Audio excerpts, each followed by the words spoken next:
Bonjour à tout le monde, j'espère que vous allez tous bien. C'est là la deuxième vidéo sur cette filmée pendant le deuxième confinement de moi en France.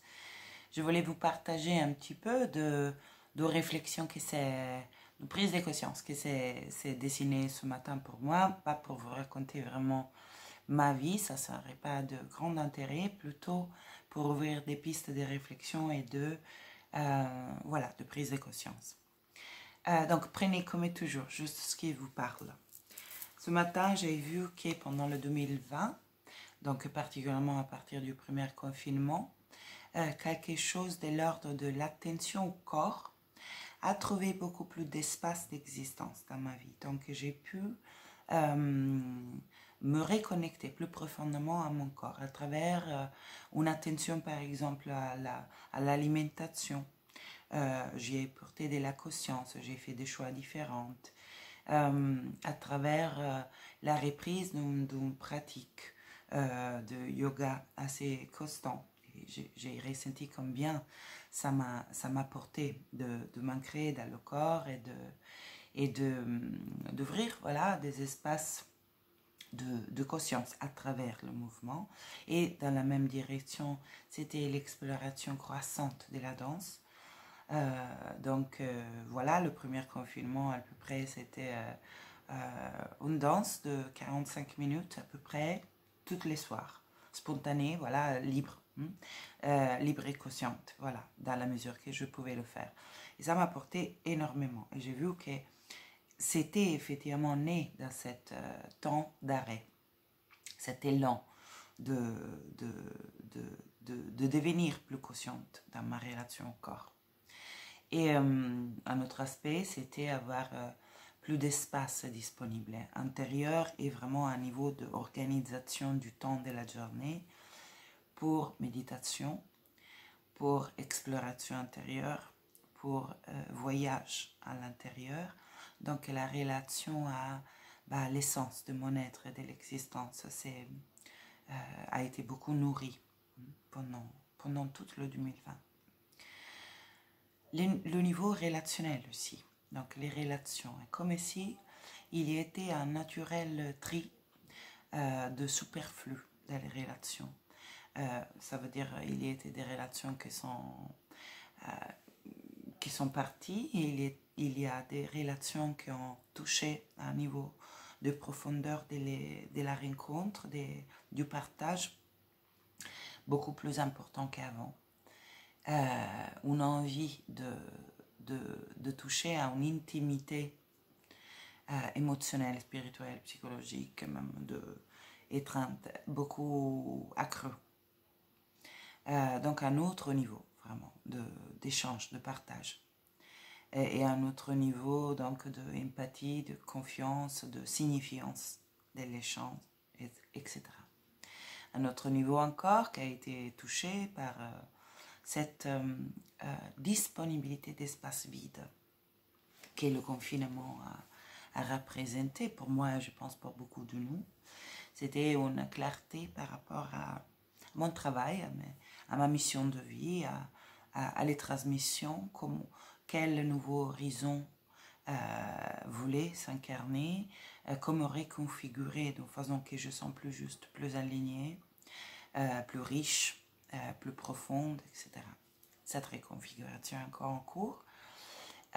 Voilà, donc beaucoup de cadeaux sont venus avec tout le 2020, donc les deux vagues de confinement. Maintenant, on est à la deuxième. C'est vrai que je trouve qu'il y a un élan différent dans cette deuxième. Donc, pendant que cette dimension de rencontre avec soi est encore une opportunité précieuse et présente, il y a aussi ce mouvement de positionnement plus net. Donc, une envie d'agir en alignement avec ce qu'on ressent juste dans notre fort intérieur, malgré au-delà de la consigne. Par contre, comment dire, cette différence de positionnement, je l'ai vu naître en moi dans une base de vraiment d'accueil de ce qui est, Donc, y compris l'annonce du deuxième confinement, y compris donc l'expérience de ce deuxième confinement, comme si quelque chose en moi allait à chercher immédiatement l'opportunité inclus de laquelle cette situation était porteuse, comme si la conscience que la vie nous aime et nous aime toujours était plus accessible. Encore plus précisément, que la vie nous aime, la vie est amour. Et dans cette plan de l'existence, cet amour qui est le un, qui est l'essence de toute chose, qui est le tableau sur lequel émergent des formes, des conditions, des danses, des polarités, cet fond blanc qui est le champ qui relie toute chose et à partir duquel toute chose émerge. La conscience de cette fond de l'existence, cette fois, c'était très rejoignable, beaucoup plus facilement que la première, un autre aspect, qui a connu une expansion grâce au confinement. Et donc, l'accueil de ce deuxième confinement a été posé sur cette conscience. C'est un mouvement de l'amour, ce qui se passe. C'est l'expression d'une danse de polarité, comme c'est toujours. Et donc, dans ce cas, par exemple, s'il faut le positionner logiquement, que ça peut aider à comprendre ce que j'ai envie de partager, il y a une polarité de cette danse qui est le divin lui-même, qui est la vie.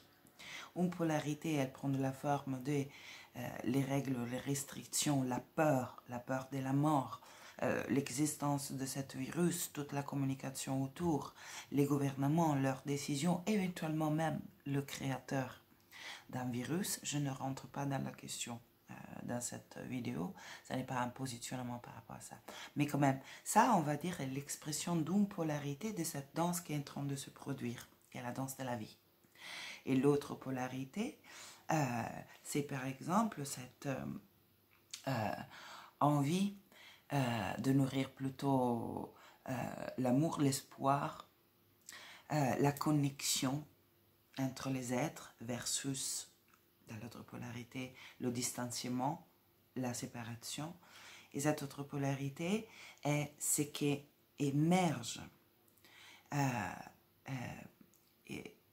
naturellement de la polarité synergique plutôt qu'opposée, mais de l'autre polarité. Et comme ici, vraiment le Tao, est comme ici, dans la configuration énergétique de ce moment, émerge aussi une lumière, une expansion de lumière, qui est dans le cas de ma vie personnelle, est ce que je vous ai décrit. Les deux étant une seule danse, et l'une étant quelque part la graine d'un potentiel d'expansion. Donc, ça ne veut pas dire qu'on réduit à l'égalité, qu'on efface, on va dire, dans la conscience la différence des polarités, oui, qui vit l'expérience. Donc, la peur est une polarité différente dans la foi.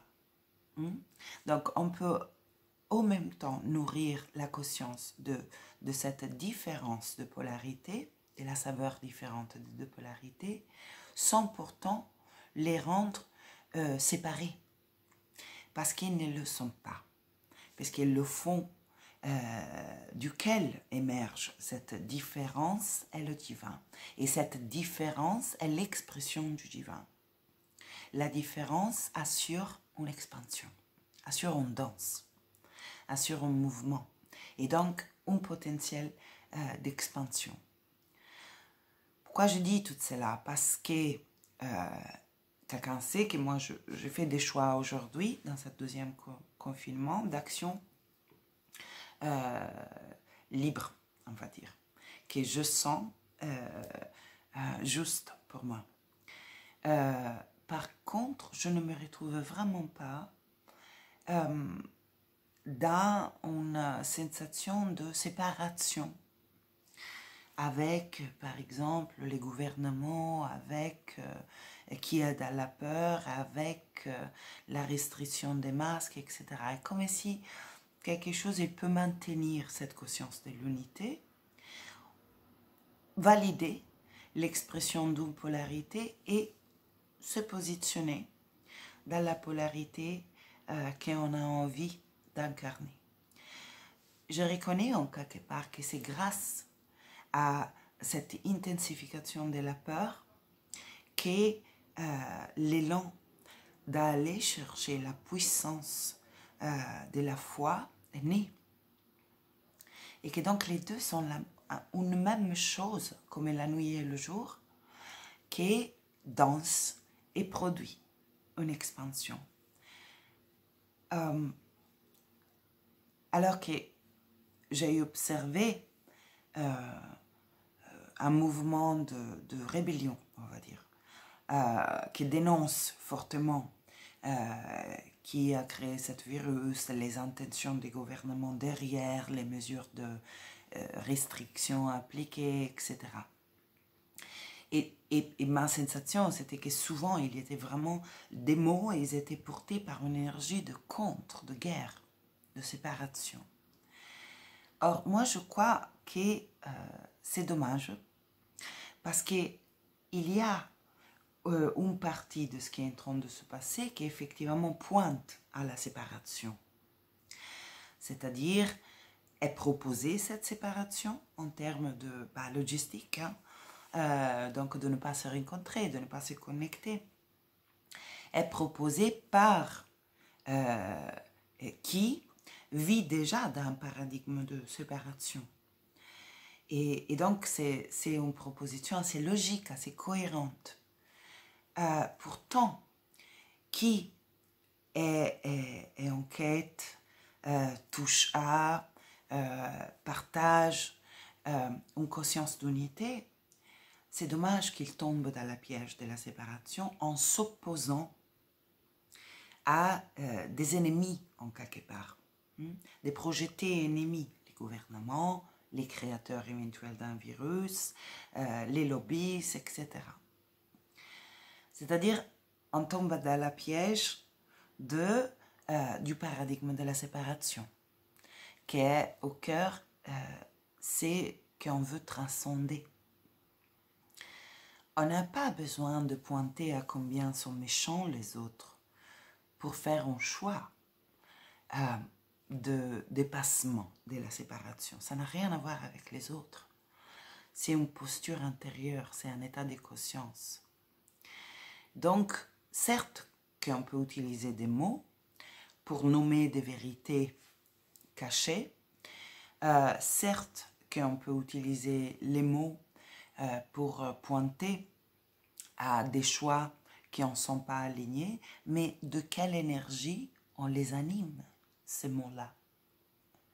Parce que si ces mots-là, des dénonces, sont habités par une conscience de séparation, par l'illusion que l'autre est un ennemi, par l'illusion qu'il est en train de se passer une injustice, je pense qu'avec toutes les plus bonnes intentions, on va juste à renforcer le même paradigme en se plaçant dans la partie des bons versus les méchants, alors que je crois que ce qui peut vraiment contribuer à la naissance d'un nouveau paradigme est pouvoir nous maintenir dans le moment où on n'est plus challengé à l'oublier, la conscience de l'unité de toutes choses. Que je reviens à dire, je le souligne, ça n'est pas négation de la différence. Ça n'est pas du déni. C'est que j'invite à explorer. Ça n'est pas de se dire, ok, tout est égal, alors on va se raconter que de mettre les masques est agréable, qui d'être les unes séparées des autres est merveilleux, est un bon choix. Non. Je pense que le moment, il nous invite à un positionnement Donc, à bien ressentir à l'intérieur de nous, qu'est-ce que je sens aligné? Qu'est-ce que je sens cohérente avec mon niveau de conscience, avec ce que je veux véhiculer, avec la terre que je veux voir naître. Mais cet positionnement, et donc agir aussi, hein, en cohérence, si on le veut bien, moi je le fais. Cet positionnement n'implique pas la conscience de la séparation inévitablement. C'est un positionnement au contraire qui honore la danse qui est en train de se produire, puisque cet positionnement est né de ça. Or, tout ça, dans le confinement, mais dans nos vies, dans toutes les situations qu'on perçoit injustes qui nous arrivent. Le comportement d'un autre, un changement de situation au travail, conditions variées. Est-ce qu'on peut reconnaître l'amour dans cette condition? L'amour comme le fond, l'amour comme le champ essentiel de l'existence, l'amour comme la saveur de la vie qui s'exprime à travers une dynamique, donc à travers aussi un comportement d'un autre, une condition que je perçois désagréable. Est-ce que je peux rester connecté au fond, à la toile dans laquelle cette forme émerge, donc cet fond qui est le divin pour moi, qui est l'amour, qui est la vie. Et est-ce que je peux reconnaître dans cet mouvement de formes, conditions, événements, etc., le divin lui-même qui est dans son danse pour une expansion? Est-ce que je peux tenir à la fois cet niveau de conscience et l'écoute de ce qui émerge dans cette danse à l'intérieur de moi en termes d'émotions inconfortables et d'informations donc par rapport à comment je me positionne vis-à-vis de ça, quelle expansion est possible, comment elle l'est, à travers toute forme de danse du divin, tout événement, toute condition. L'expansion est là, mais n'est pas une expansion d'opposition, n'est pas une expansion de ou renforcer la séparation. Je ne vois pas vraiment une expansion. Je la vois en maintenir le status quo, le niveau de conscience qu'on a déjà atteint. Donc, une expansion pour moi, dans cette contexte, moi je parle de pouvoir toucher à quelque chose de nouveau. Et la conscience nouvelle, pour moi, est une conscience de l'unité. On est fortement invité à incarner cette conscience de l'unité. À la fois la conscience de l'unité et le positionnement par rapport à dans quelle polarité je sens de raisonner. Donc je peux à la fois décider, c'est un exemple, de continuer à sortir, à voir des personnes en étant dans une sorte de, je dirais, en honorant la situation actuelle comme une expression du divin qui fait naître en moi cet élan. Soit de reconnecter l'unité, le fond de l'existence, même quand ça ressemble fortement sollicité, à glisser dans l'illusion de la séparation et en même temps honorant cette danse du divin qui laisse émerger en moi un élan de suivre dans mes actes, dans mes mots et dans mes pensées, dans mon état intérieur, c'est que je choisis de nourrir. Donc la foi au lieu de la peur, la connexion au lieu de la séparation, la liberté au lieu de la victimisation, etc. Voilà. Donc j'espère que ce soit suffisamment clair. Et si ça peut amener à des pistes de réflexion par rapport à les situations de notre vie perso et par rapport au collectif qu'on partage en ce moment, ça serait super pour moi. Belle journée à tout le monde et merci pour votre attention. À la prochaine.